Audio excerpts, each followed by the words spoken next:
DIY na rin kayo. So sa akin plastic lang to.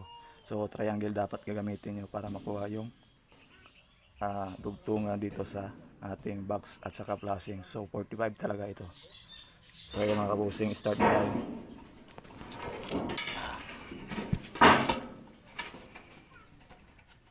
Yan. Yan mga kabusing.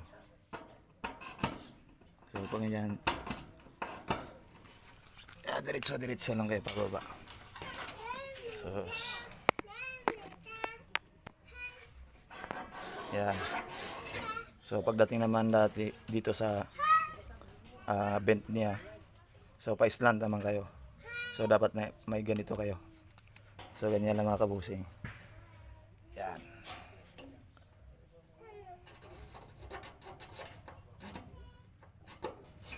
So squala naman kayo, papunta pa baba.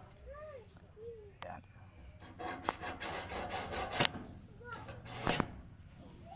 So pagdating naman dito sa dulo, yan.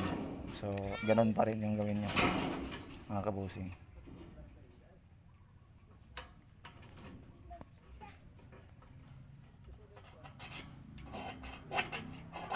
Yan. So squala naman ulit. Yan.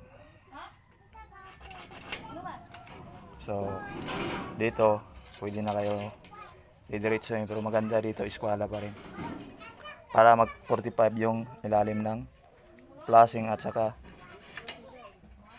box. So dito naman tayo sa pangalawa. So ito yung box. So ito yung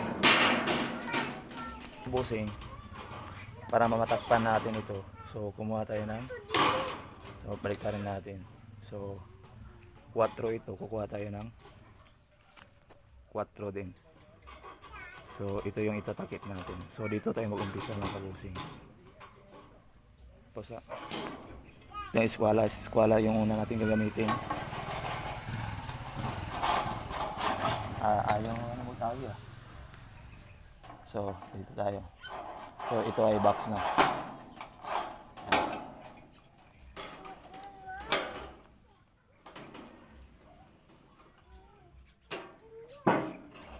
So ganun lang mga kabusing.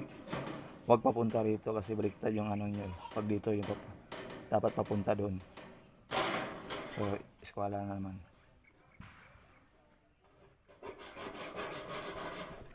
Yan.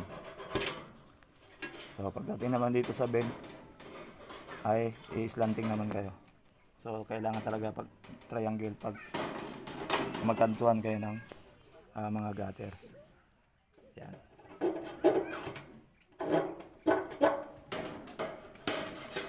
So eskwala na naman tayo mga kabusing. Yan.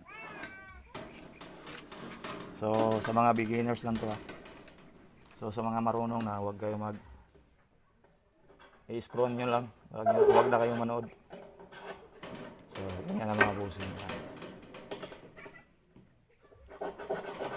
So didiretsuin na natin to papunta dun sa kabilang likod. So eskwala na tayo.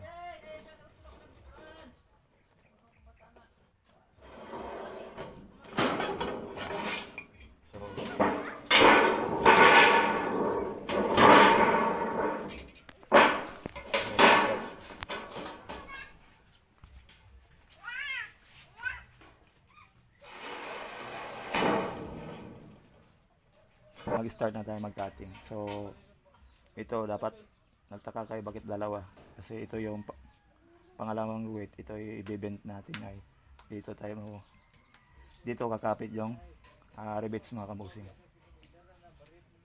So katingin na natin.